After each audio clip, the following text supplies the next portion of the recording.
Oi, meus irmãos. Passando aqui para fazer mais um vídeo, sobre umas questões. Queria mostrar a vocês aqui sobre o voto que Jefté fez. Está aqui dentro da própria Bíblia, lá em Juízes 11, do 11, capítulo 11 até do verso 29 em diante. Jefté, para que todo mundo conheça a história de Jefté, Ele foi filho, de prostituição, e que os irmãos não deixou ele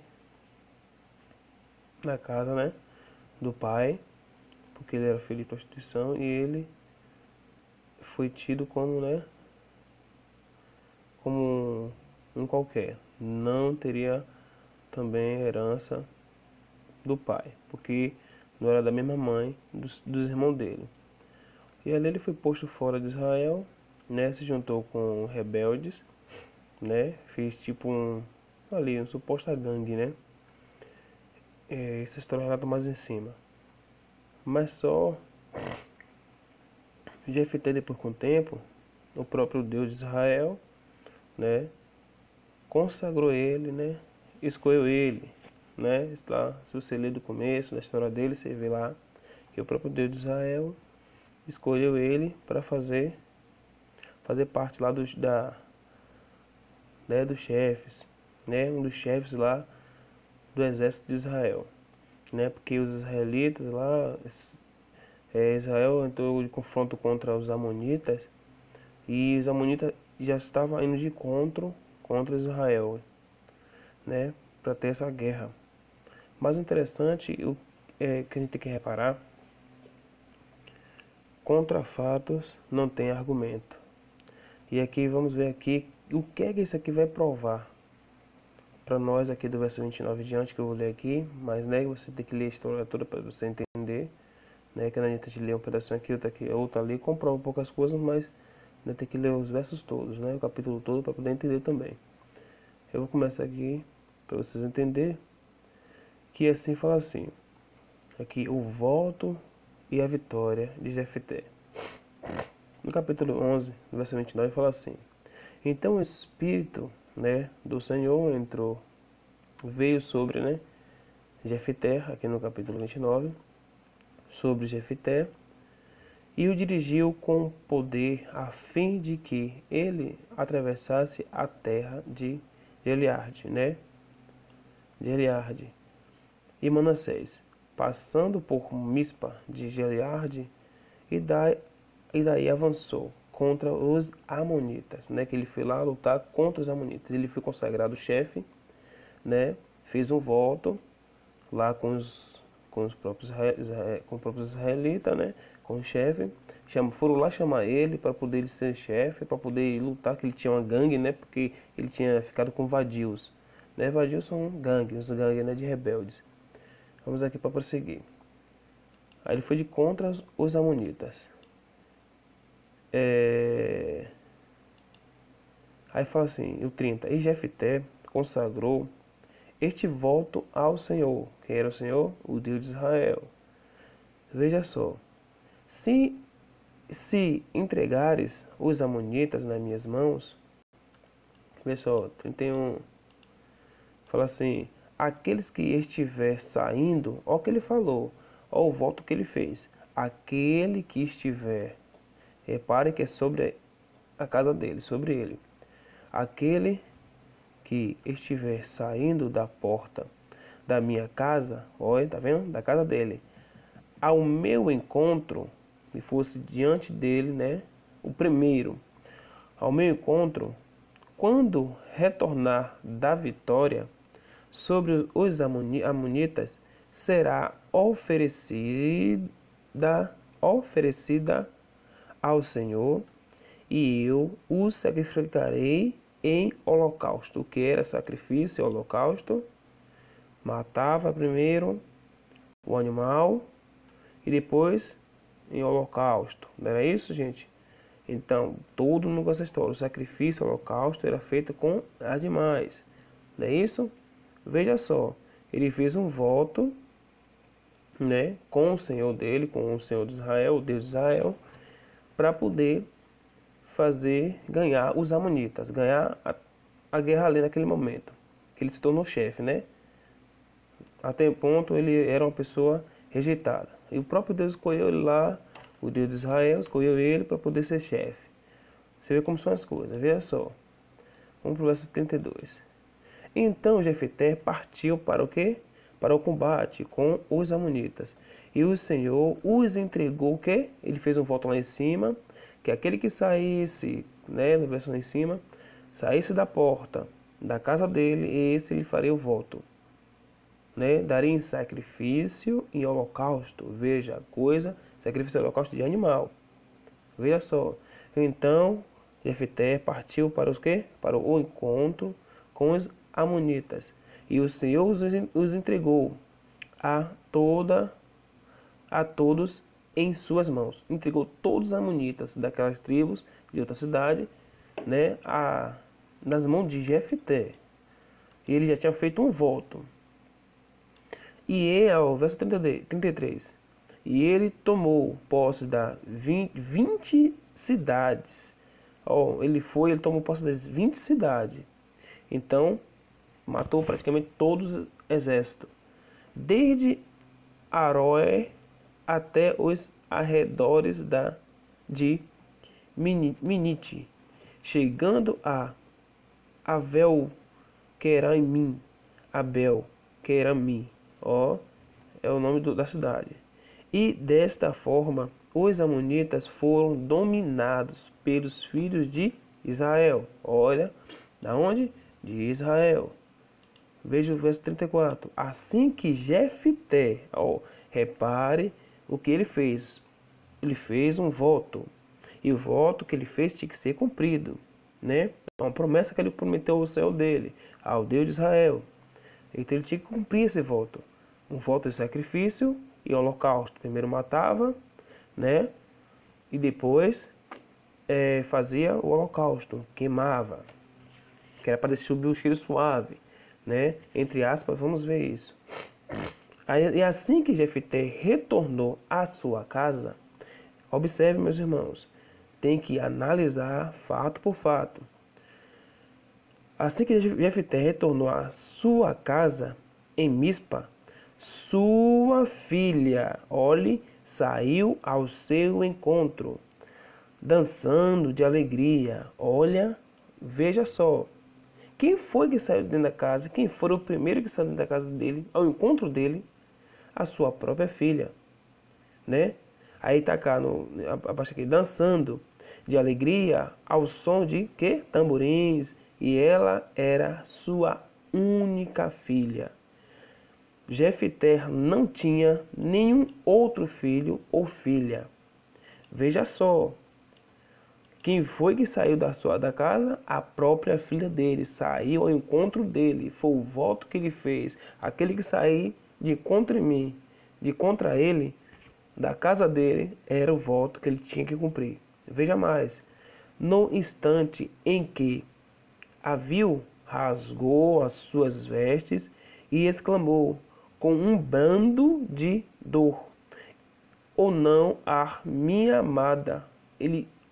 Depois que ele falou, "Oh não, a minha amada filha, estou terrivelmente aflito e desesperado por sua causa, pois fiz ao Senhor, ao quem era o Senhor, o Deus dele, o Deus de Israel, um voto que não posso deixar de cumprir." Tá vendo? Ele não pode deixar de cumprir esse voto. E tinha que cumprir o voto. Então não podia voltar atrás, que ele prometeu. Então o próprio Senhor lá encheu ele de espírito e levou ele para o combate. Ele venceu o combate. O espírito do Deus de Israel encheu ele e levou ele para o combate. Veja mais. Olha que interessante. Verso 33. E a filha, compreendendo, ela compreendeu claramente, porque ela fez o voto, ele fez o voto, tinha que cumprir. Ela era filha, não poderia fazer nada. E lhe afirmou, fez assim: "Meu pai, tu assumistes esse compromisso com o Senhor?" Porque Yahweh que é Senhor. trate-me, pois, de acordo com o que prometestes. Pode tratar com o acordo que você prometeu, né?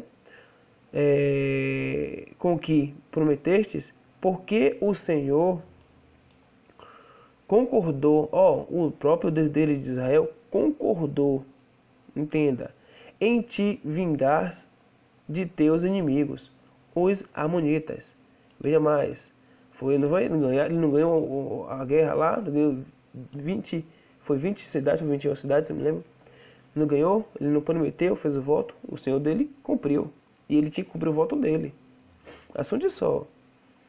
Verso 37. E em seguida ela acrescentou: concede-me, pediu para ele conceder, permitir a ela, meu pai, apenas isto. Aquela pediu por último, foi apenas isso, pelo resto a última coisa da vida dela que ela tinha que fazer. Isto, deixe-me partir com algumas amigas por 2 meses. Tá vendo? Vagarei e lamentarei pelas colinas na companhia das minhas amigas, pois jamais saberei o que significa casar, porque ela é virgem, ela era virgem e não tinha filho, e ser mãe, porque ela era virgem e não tinha filho. Então ela tinha desejo de ter um marido, tinha desejo de ter um filho, de ser mãe. Isso, pelo voto que ele fez, tirou isso da vida dela. Entendeu? Aí que interessante, bora aqui continuar. Vai assim, ele concedeu, vai, assim, e assentiu o pai, né? Aceitou o pai. E deixou que ela fosse por 2 meses, e ela se foi, portanto, com suas amigas, caminhando sem rumo pelos montes, chorando e lamentando, né? Aquilo para ela foi uma dor terrível. Não era só porque ela não ia ser mãe, só porque ela não teve um esposo, mas pelo que o pai claramente tinha feito, gente. Porque ele ofereceu ela. Como é oferecido a uma pessoa em holocausto, em sacrifício, em holocausto? O animal não era assim? Não tinha que matar o animal para depois sacrificar primeiro e depois queimar em holocausto? Qual foi o voto que ele fez? A primeira pessoa que saísse da casa dele encontra ele, ele cumpriria o voto? Ele deu a própria filha, gente. Veja isso, e o lamento dela, né? Isso aqui é uma coisa meio complicado, que vocês têm que ler para entender, gente. Vocês estão se perdendo porque quer, estão deixando as pessoas, os pastores, né? Que se diz pastores que não entende isso. Que interessante, né? Será que a gente que não está dentro das denominações, será que a gente que está dentro que a gente está fora do sistema religioso, é a gente que tem que explicar isso para vocês? Vocês que lêem tanto a Bíblia de Gênesis e Apocalipse e não entendem nada, como que se pode acontecer isso? Então me diga, qual é o espírito que está dentro de vocês? Qual é o espírito que está dentro de mim? A palavra lá em Paulo fala muito bem que se é que o Espírito do Criador está em vós, né? Veja que interessante, eu tento aqui para terminar aqui. Passando os 2 meses, proposto, ela voltou à presença do pai, e ele fez com ela o que havia prometido por meio do voto. Olha, assim ela morreu. Me diga, então, morreu o quê? Virgem. Desde então nasceu uma tradição entre as mulheres israelitas. Depois dali que ela morreu, nasceu uma tradição, né, que as mulheres saíam para chorar amargamente. Eu vou ler aqui embaixo para entender. Mas veja que interessante, o pai faz o voto, ele saiu 2 meses, chorou amargamente com as amigas, foi por aí, e ela morreu como? Virgem. Então o pai dela sacrificou a própria filha, no próprio voto que ele tinha, no que?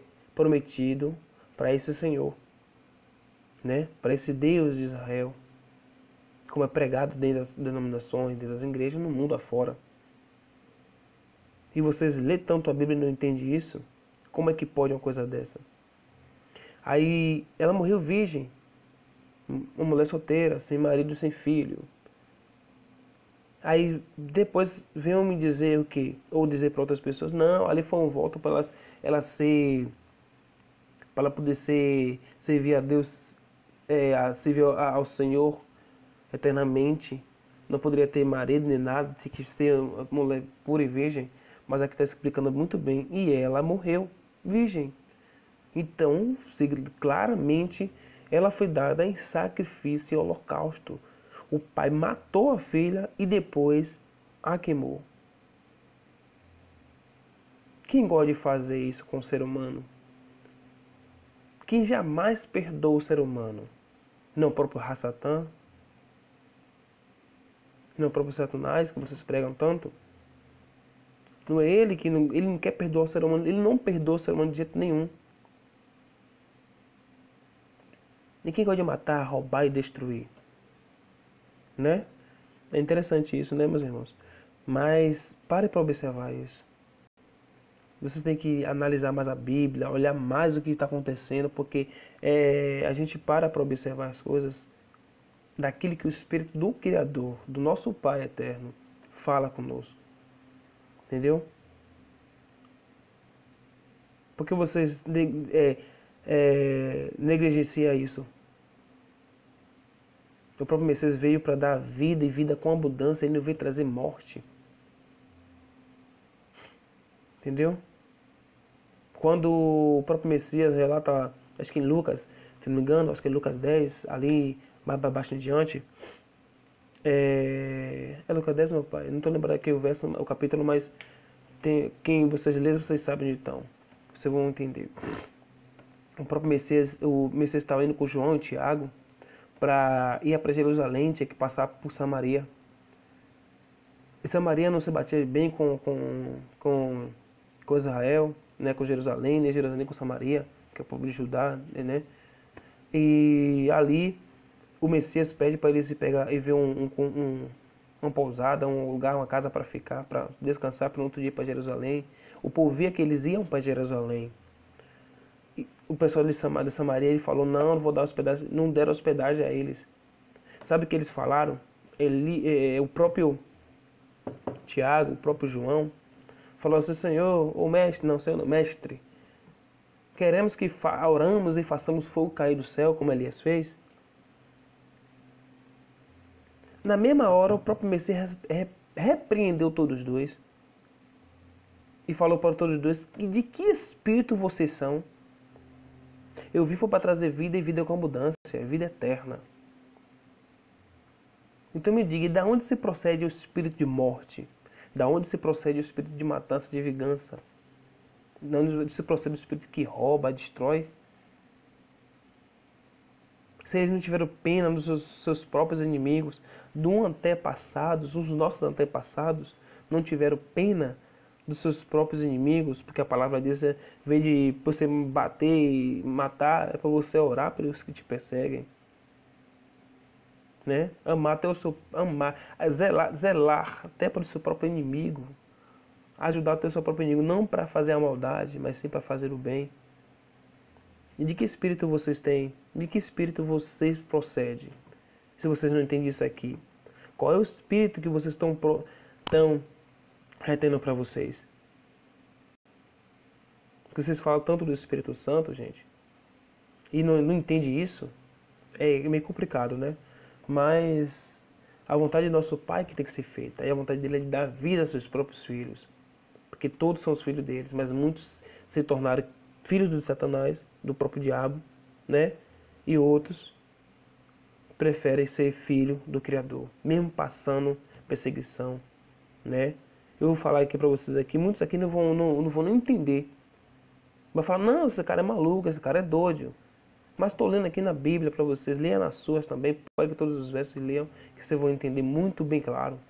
Né? Eu vou terminar aqui, vamos para o verso aqui 40, né? E aqui fala, né, o que elas fizeram. E israelitas de saírem as moças durante, né, 4 dias todos os anos para juntas lamentarem o ocorrido com a filha de Jefté, o Gileadita, né? Porque o pai dele chamava de Gileadita. Você vê que é interessante.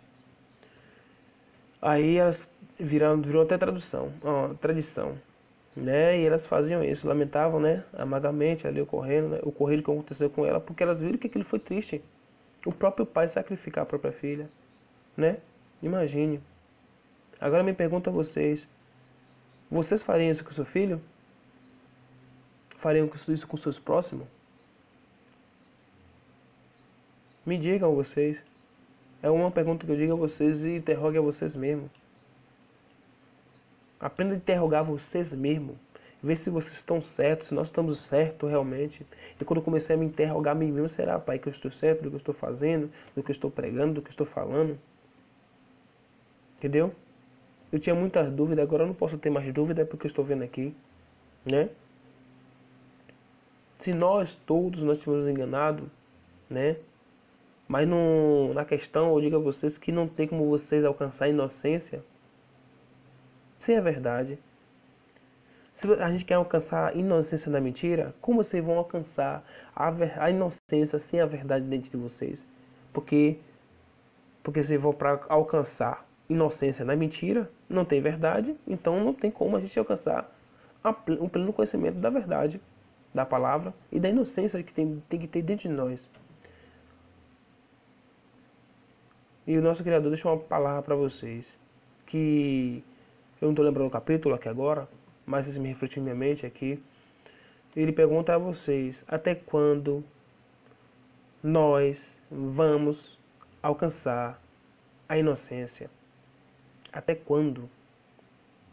Né? Até quando? E eu digo para vocês, você daria o seu filho em sacrifício? Mas vem aquela pergunta, aí sabe o que vocês vão lembrar aí? Ah, mas Deus provou Abraão com o filho dele. Mas me diga, qual filho, qual Deus farei isso com seus próprios filhos? Ao ponto de mandar um homem matar o seu próprio filho para provar a fé? Se é verdade, o que a gente tem que provar é aquele que a gente não vê. Provar aquilo que a gente não vê. Acreditar naquilo que a gente não viu ainda. Esperar pelaquilo que a gente não viu. Né? E ter esperança naquilo que a gente não viu que vamos ver um dia. O nosso Pai Criador. Né? Veja. Aí você me pergunta, não, mas Deus fez... Porque Deus naquele tempo era isso, aquele outro. Gente, o Deus que eles pregavam. O Deus de Israel que eles pregam. E que nossos pais passaram isso pra gente. E que o sistema passou pra gente. Porque se eu paro para observar, vou ver que o meu Criador é totalmente diferente disso.